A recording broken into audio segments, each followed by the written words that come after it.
Graças a Deus por essa oportunidade. Aqueles que podem, vamos ficar em pé, vamos ler a palavra do Senhor. Na primeira carta de Pedro, capítulo 1, a partir do versículo 13.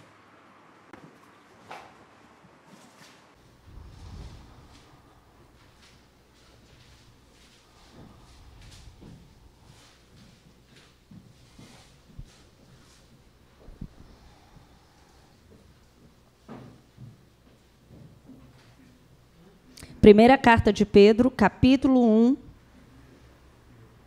a partir do versículo 13.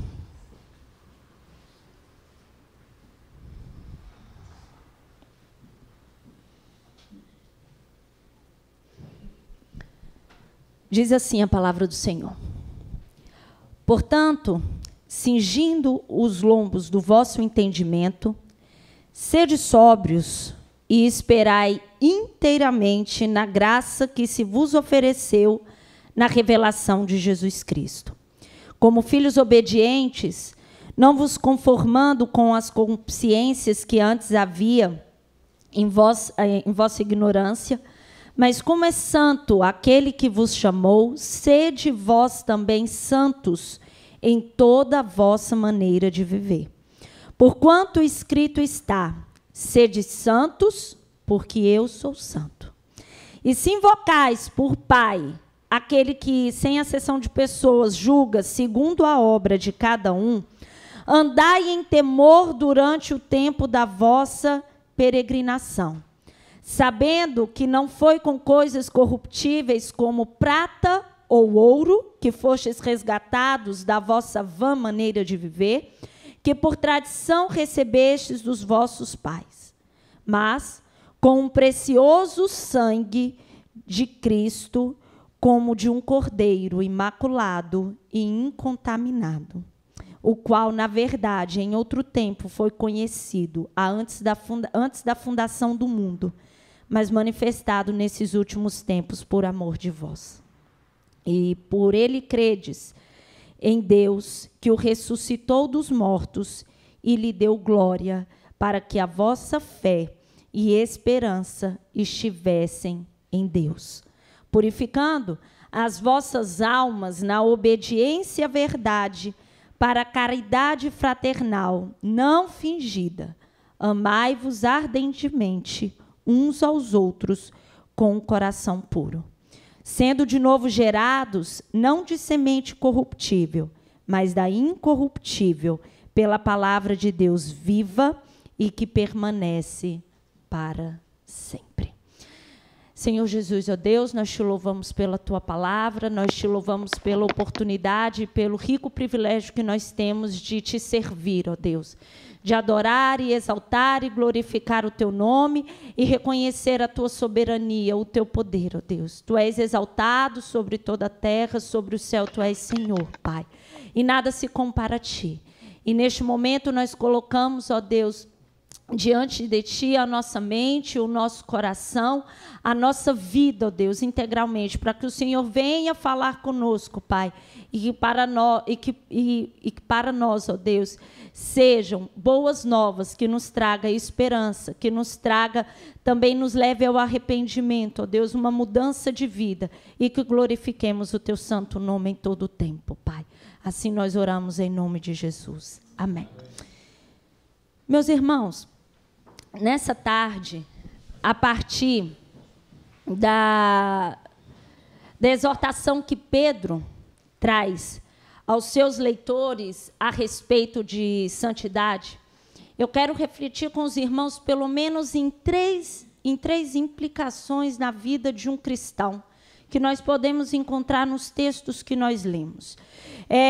Primeiramente, o chamado para um viver santo, que nós vemos no versículo 15, a remissão, ou seja, a nossa redenção por meio do sangue de Jesus e a regeneração por meio da palavra de Deus. Nós lemos logo, se nós voltarmos no primeiro versículo, nós vamos ver que Pedro escreve aqui, como ele bem descreve, a cristão, aos eleitos, aos peregrinos, aos dispersos, não é? No ponto, na Galácia, na Capadócia, na Ásia e Bitine. Ou seja, Pedro vai escrever nos versículos que antecedem os que nós lemos a respeito da salvação, da grandeza, da glória que aquele cristão, que aqueles crentes deveriam aguardar, então, com vívida esperança.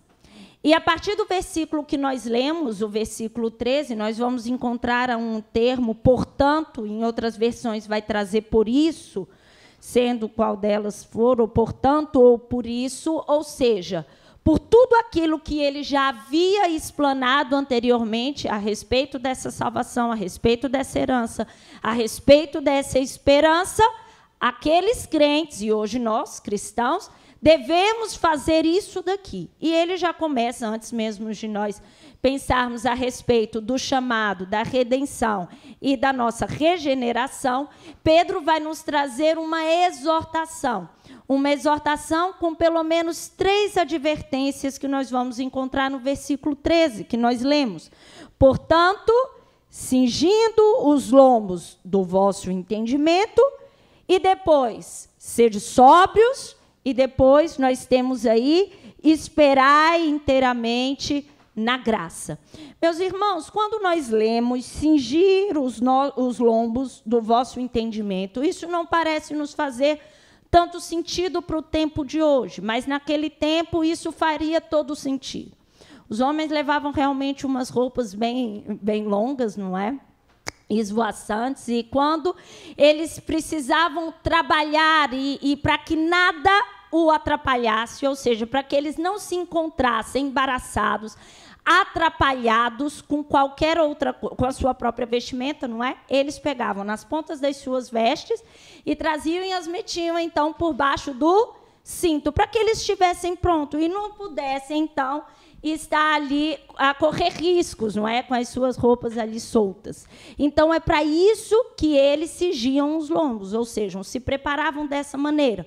Em qualquer situação, eles podiam reagir ali com eficácia. Mas quando Pedro escreve aqui, Pedro está a falar para que isso seja feito no vosso entendimento, na sua mente, ou seja, na sua consciência. O apelo aqui é para que o pensar, para que a consciência, que agora aqueles que tinham em Cristo Jesus não tivessem mais, não possuíssem mais um desejo incoerente, uma vontade incoerente que não fosse a vontade de Deus, ou que essa não fosse como a vontade de Deus. Ou seja, o que Pedro está dizendo aqui é para que a tua mente, para que a minha mente, para que a mente daqueles cristãos não se distraísse por qualquer coisa.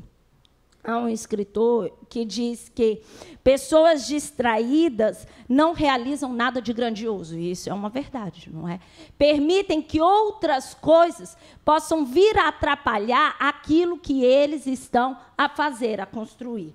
E é como se Pedro tivesse aqui a dizer para que nós nos concentremos o nosso pensar, e concentremos o nosso querer, concentremos o nosso sentir naquilo que o Senhor deseja para cada um de nós. É claro que quando Pedro escreve e fala de desfrutar dessa esperança, dessa herança, ele olha para uma pessoa que já é salva em Cristo Jesus. Esse apelo aqui é para cada um de nós. Para aquele que já entregou a sua vida em Cristo, que tem a sua mente cativa em Cristo, que já foi confrontado e que já entendeu qual é a razão da sua fé. E é por causa disso que nós vamos guardar a nossa mente em Cristo, vamos nos livrar de tudo aquilo que possa nos dispersar, nos distrair, nos tirar realmente do foco daquilo que nós fomos firmados, que é a palavra, então, do Senhor. Depois, Pedro, em seguida, vai dizer para que nós também sejamos sóbrios, sede sóbrios. E não significa, e restringe apenas no sentido de autocontrole contra a embriaguez, mas também no sentido de observar os limites. A nossa mente deve estar lúcida. Devemos rejeitar qualquer influência ou qualquer tentação que venha tentar nos intoxicar. Devemos permanecer alertas e prontos para a volta do nosso Senhor Jesus.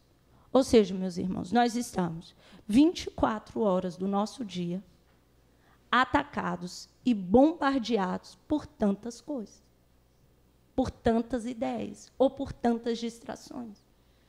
Mas o que nós precisamos, enquanto cristãos, é manter essa sobriedade e manter a nossa concentração, a nossa mente realmente cativa, presa no Senhor.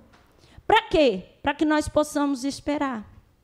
E esperar por quem? Porque quando Pedro escreve aqueles crentes, a vida não estava muito fácil. Porque às vezes nós olhamos para o que nós estamos a atravessar hoje, e nós achamos que as dificuldades e os problemas pertencem somente a essa era. Isso não é uma verdade. Aquelas pessoas estavam dispersas, estavam a ser perseguidas, sofriam de fome. A situação não era fácil.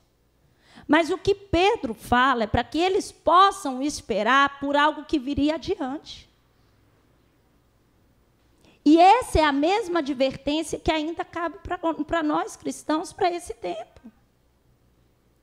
Porque nós não podemos restringir toda a nossa expectativa somente naquelas coisas que nós vemos, para o dia de hoje, para o agora. Porque talvez, se você for olhar para o seu dia de hoje, para a tua situação hoje, para a tua vida hoje, talvez a sua expectativa seja muito ruim, seja muito baixa. E talvez você possa até dizer assim, no que eu vou esperar pelo que eu vejo, porque o que eu vejo é muito mal. Mas quando Pedro escreve aqueles crentes, ele pede para que eles esperem inteiramente na graça que havia sido ofertada, que eles esperassem firmemente no Senhor. E o nosso olhar hoje não pode estar distante também disso. Nós temos que olhar para o que vem adiante disso que nós estamos a viver.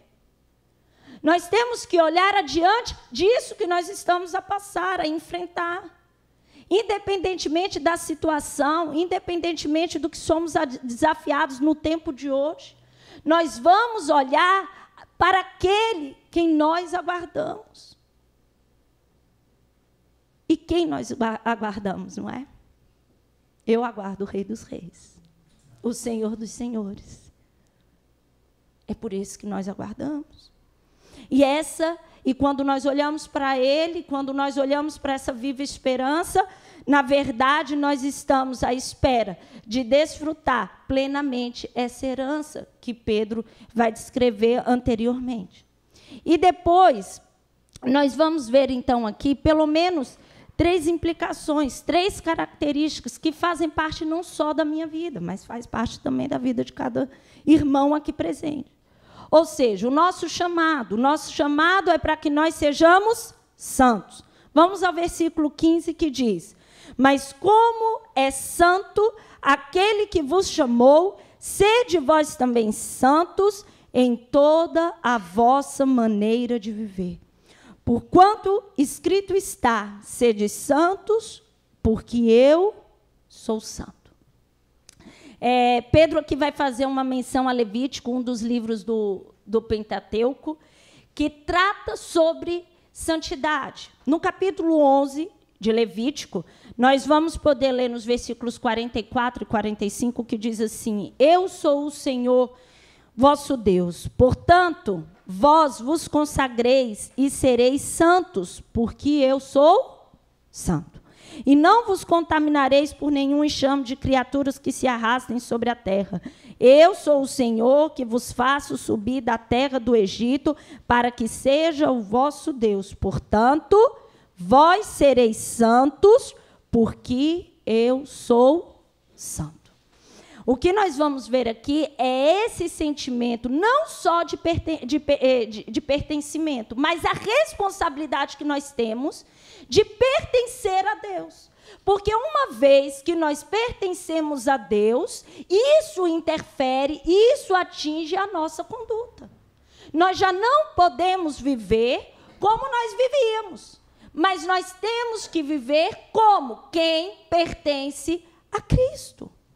E isso tem que fazer a diferença na nossa vida. É por isso que, se nós vivemos uma vida diferentemente daquele que nos chamou, e quem nos chamou foi o Senhor, foi Deus quem nos chamou. Se nós vivemos uma vida diferentemente de Deus, daquele que nos chamou, nós estamos em um relacionamento incorreto, errado. Tanto com Deus como com o nosso próximo. Porque Ele nos chama para essa vida diferente, para essa vida em santidade. E, às vezes, o equívoco se inicia quando a pessoa pensa que a santidade termina logo, imediatamente, quando ela recebe o perdão pelos seus pecados. Mas a verdade é que a santificação ela é um processo e ela só tem início na conversão. Mas ela só termina na glorificação.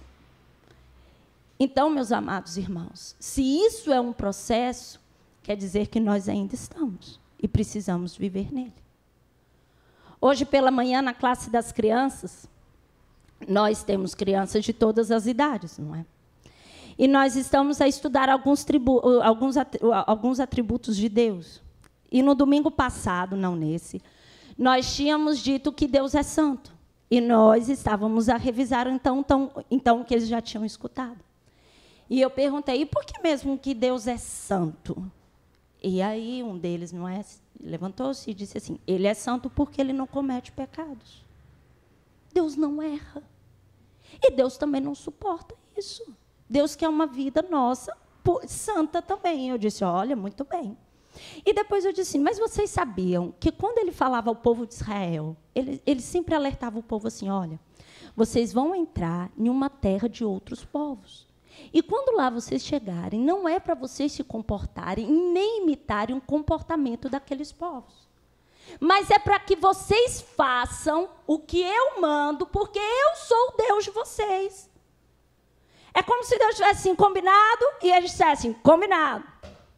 Mas quando lá eles chegavam, eles imitavam. E para fazer isso, nós dividimos as crianças em 2 grupos. E eu disse assim, façam de conta que vocês são os israelitas, e desse outro aqui é o povo que pertence a outra terra. O povo que pertence a outra terra tem outros deuses. E os deuses dele mandam bater palmas. Comecem a bater palmas. Então, metade das crianças começaram a bater palmas. E o outro lado, que era o povo de Israel, Deus falou assim, não é para vocês baterem palmas, é para vocês piscarem. Pisquem. E eles. Mas o que aconteceu? Cheguem lá agora a outra terra. E eles chegaram a outra terra. O que o povo de Israel fez? E eles. Ou seja, não foram fidedignos à maneira como eles deveriam se portar. Porque se o nosso Deus diz, pisca, a gente pisca. A gente não bate palma, a gente pisca.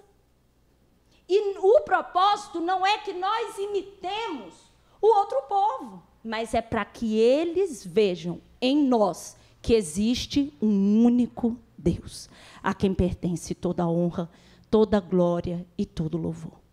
Ou seja, uma vida santa começa na obediência. O processo de santificação começa na obediência. Se nós voltarmos ao versículo 14, nós vamos ler como filhos obedientes. Aí vem uma negativa.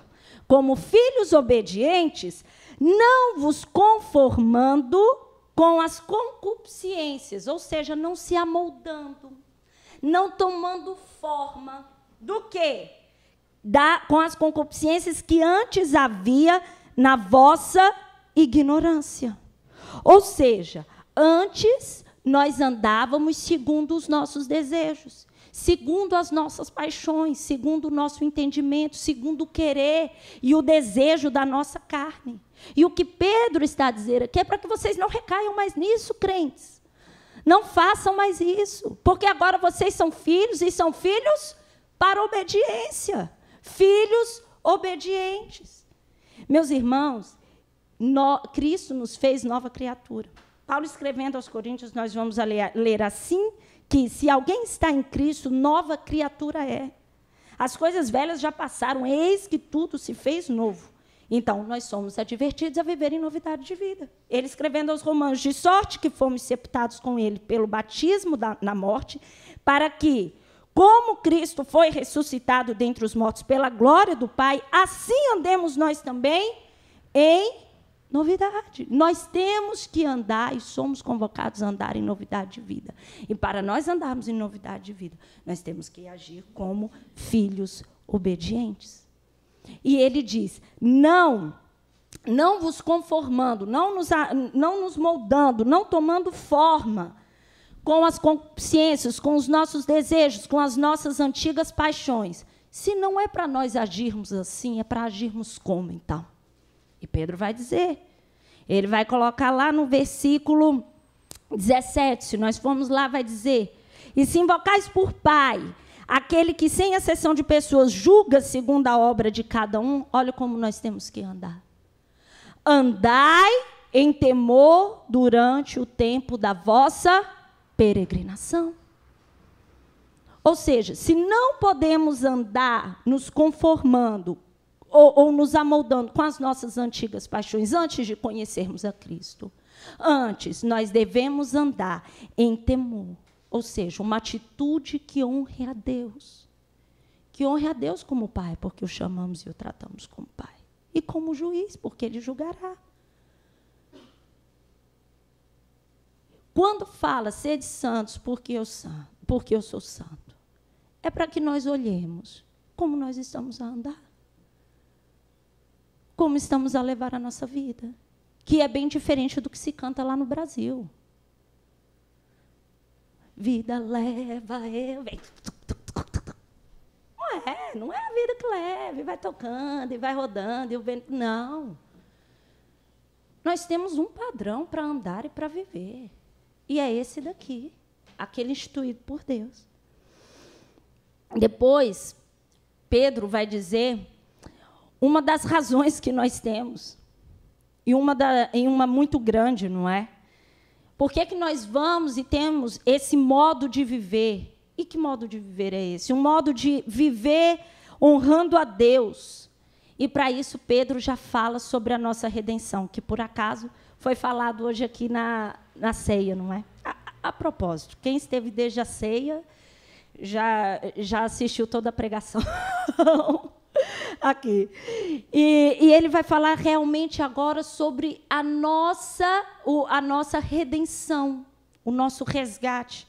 E Pedro escreve, no versículo 18, nós lemos, sabendo que não foi com coisas corruptíveis, como prata ou ouro, que fostes resgatados da vossa vã maneira de viver, que por tradição recebeste dos vossos pais, mas com o precioso sangue de Cristo, como de um cordeiro imaculado e incontaminado. Meus irmãos, o sangue de Jesus é o tema central da Bíblia. Todo sacrifício, todo derramamento de sangue que era exigido no Antigo Testamento era apontando para Cristo. Porque sangue é vida, e nós precisávamos do sangue de Cristo para que nós tivéssemos vida. E nós só podíamos ser e só fomos resgatados porque o Senhor Jesus Cristo verteu o seu sangue na cruz do Calvário.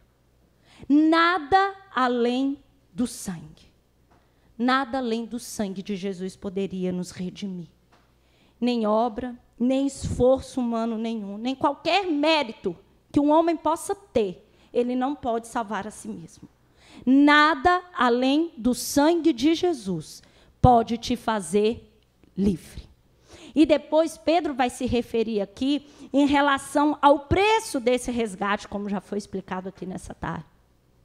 Porque redimir justamente é conseguir a libertação de alguém. É libertar mediante o pagamento. E ele cita aqui dois metais muito preciosos, o ouro e a prata. Porque eram metais estimados e preciosos no comércio. Naquela altura, pagava-se muito bem com prata e com ouro. Mas quando se trata de um resgate espiritual, o valor de uma prata é muito pequeno. E o valor do ouro também se torna insignificante. A sua alma só foi resgatada porque houve o derramamento do precioso sangue de Jesus. O mais rico, nobre homem que possa existir. O dono da maior riqueza hoje, em 2024, não consegue salvar a si mesmo. Quando se trata de salvação, meus irmãos, o dinheiro não paga, o metal não paga, sua inteligência não paga, sua saúde não paga. Todos os teus bens que você juntar não pagam. Só o sangue de Jesus te purifica de todo o pecado e pode te livrar de uma conduta vã e pecaminosa. Há poder no sangue de Jesus. É um sangue que salva, é um sangue que liberta, é um sangue que purifica. Aquele sangue que foi vertido e derramado foi para que hoje nós fôssemos livres. Eu sou livre. Tu és livre pelo sangue de Jesus. Há um cântico que nós cantamos no Brasil, que é justamente isso. Nada além do sangue. Nada além do sangue de Jesus. E depois o coro diz exatamente isso. Eu sou livre. Eu sou livre. Nada além do sangue de Jesus. Meus amados, as coisas podem estar difíceis aqui, mas eu vou te falar uma coisa, elas são passageiras, mas tem algo eterno nos aguardando, por causa desse sangue que foi vertido na cruz do Calvário. Não vamos ter os nossos olhos presos no dia de hoje e no agora, mas vamos olhar para o autor e consumador da nossa fé. Vamos olhar para aquele que não poupou o seu único filho. Ora, o entregou por amor, para que todo aquele que nele crê, na pessoa de Jesus Cristo, não seja condenada, mas tenha a vida eterna. Meus amados, essa é a melhor mensagem que qualquer homem pode ouvir. Essa é a única e viva esperança que um homem pode ter. Porque se tudo falha, há um Deus que é fiel. Quando tudo aqui não tem jeito, desvanecem, há uma promessa eterna a brilhar. E é para lá que nós vamos, é para Ele que nós olhamos. E é por isso que nós prosseguimos. E depois Pedro ainda vai dizer mais, o qual, na verdade, em outro tempo, foi conhecido antes da fundação do mundo, porque há muitos que pensam em um Deus até mais criador do que redentor. É como se Deus tivesse criado todas as coisas, tivesse sido apanhado de surpresa, as coisas começaram a correr mal, e calma aí, agora eu tenho que enviar Jesus. E não foi nada disso. O que nós temos aqui é a clara visão majestosa de um Deus que foi redentor desde o princípio, antes de todas as coisas. Barclay, escrevendo a respeito desse versículo, vai dizer assim: o poder e o propósito redentores de Deus, o amor redentor de Deus, não são medidas de emergência, às quais ele se viu compelido quando as coisas foram mal. O divino propósito redentor se remonta a tempos anteriores à criação.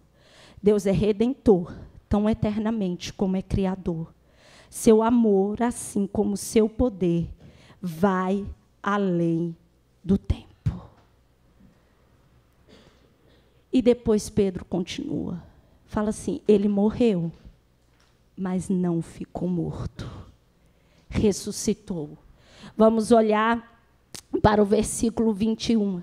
E por ele, Jesus Cristo, credes em Deus, que o ressuscitou dos mortos e lhe deu glória, para que a vossa fé e esperança estivessem em Deus. Jesus Cristo não só é o cordeiro que foi sacrificado, mas é o ser ressuscitado e triunfante a quem Deus glorificou. E como nós cantamos, o túmulo está vazio para o provar. Só quem foi lavado por esse sangue é que pode gozar dessa esperança. Se nós assim já fomos, que façamos. Tenhamos e vivamos nessa esperança. E se alguém ainda não experimentou isso, que hoje possa ser o dia para poder viver essa esperança, de confessar e de reconhecer que nada pode além do sangue, que é o sangue de Jesus que nos purifica de todo pecado e que não há salvação fora dele. Em Apocalipse, capítulo 1, versículo 5 diz: e da parte de Jesus Cristo, que é fiel testemunha, o primogênito dos mortos e o príncipe dos reis da terra, aquele que nos ama e em seu sangue nos lavou dos nossos pecados. É esse Cristo, é esse Deus. E depois, Pedro, então, vai aqui apontar a terceira implicação de nós cristãos. Nós somos regenerados pela viva palavra. Regenerados, nós nascemos de novo. Isso que é regenerados, nascidos de novo. Deus deu-nos uma nova vida espiritual. Para quê? Está aí. Vamos ler o versículo 22. Purificando as vossas almas na obediência à verdade para a caridade fraternal, não fingida. Amai-vos ardentemente uns aos outros com o coração puro. Então fomos regenerados, nascidos de novo, para amar uns aos outros. É interessante que Paulo de novo inicia com uma negativa. Lá, quando ele vai falar de como nós tínhamos que andar, ele começa com uma negativa. Não vos conformeis com as suas consciências, como você andava antes. E depois vem com uma positiva e fala que nós temos que temer. E aqui ele também, de novo, começa com uma negativa, quando vai falar da regeneração, porque ele diz assim, sendo, de novo, versículo 23, de novo gerados, ou seja, isso aqui é regenerados, não é? Não de semente corruptível. Vocês nasceram de novo, não por uma semente corruptível. A semente, uma das características da semente é justamente ela morrer, não é? Mas aqui, essa semente é uma semente que não é perecível. Essa semente trata-se da palavra de Deus. E é essa palavra que regenera, é essa palavra que dá vida, é essa palavra que dá sustento, alento, vigor, esperança, alegria. E como diz o versículo 23, e permanece para sempre. Em João nós vamos ler que se alguém não é nascido de novo, não pode ver o reino de Deus. Uma proclamação de vida eterna, ela só pode acontecer por meio da viva e duradoura palavra de Deus. Meus irmãos, nós somos privilegiados. Deus nos alcançou, nos libertou, nos salvou, nos chamou para uma vida santa. Ele nos resgatou com seu precioso sangue e nos regenerou através da sua palavra, para que nós amemos uns aos outros. É por isso que, se a nossa vida não condiz com aquele que nos chamou, nós estamos em um relacionamento errado com Deus e com o nosso próximo, com o nosso irmão. Eu concluo ainda com o que nós lemos em Pedro, mas não agora na sua primeira carta, mas já na sua segunda carta, no capítulo 3, versículo 10. E eu quero até ler em outra versão. 2 Pedro, capítulo 3, a partir do versículo 10. Diz assim a palavra do Senhor. O dia do Senhor, porém, virá como ladrão. Os céus desaparecerão com um grande estrondo. os elementos serão desfeitos pelo calor, e a terra e tudo que nela há será desnudada. Visto que tudo será assim desfeito, que tipo de pessoas é necessário que vocês sejam? Vivam de maneira santa e piedosa, esperando o dia de Deus e apressando a sua vinda. Naquele dia, os céus serão desfeitos pelo fogo, e os elementos se derreterão pelo calor. Todavia, de acordo com a sua promessa, esperamos novos céus e nova terra, onde habita a justiça. Portanto, amados, enquanto esperam estas coisas, empenhem-se para serem encontrados por Ele em paz, imaculados e inculpáveis. Que o Senhor nos abençoe e nos ajude.